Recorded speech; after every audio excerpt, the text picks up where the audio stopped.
Hi, my name is Kobe Adams, and welcome to FanPsych. On this podcast, we discuss and investigate the psychology and reasoning behind people's extreme fandom.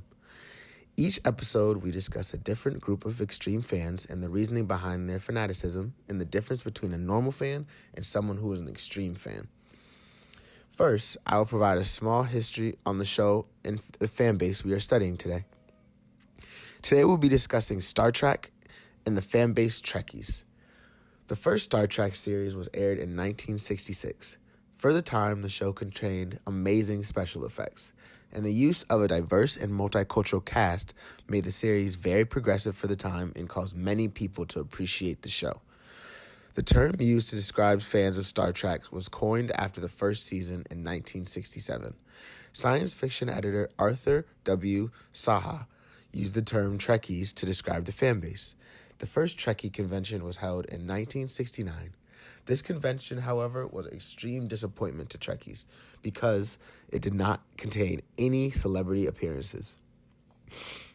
The fan base of Trekkies, however, did not become general knowledge until the show was canceled in 1969, and the first largely publicized convention was held in January 1972.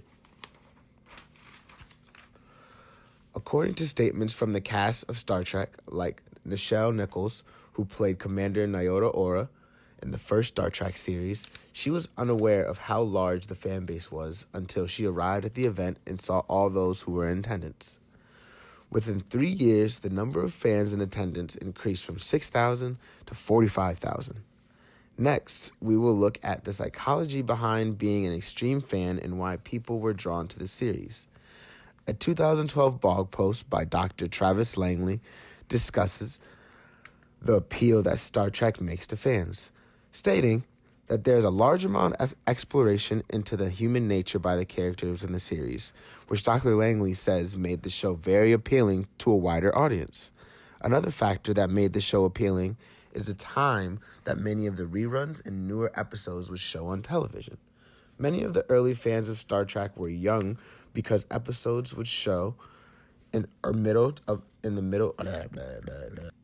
Many of the early fans of Star Trek were young because episodes would show in the middle of the afternoon, which made it very accessible for younger viewers. The establishment of such a young fan base allowed for the fans to exist for a significant length of time because those same young fans grew up and continued to love the series. Thank you for listening to FanPsych today. Next episode, we will be continuing our conversation about Star Trek and Trekkies and taking a little bit of a look into the fan base focused around My Little Pony, and specifically those who call themselves bronies. See you next time.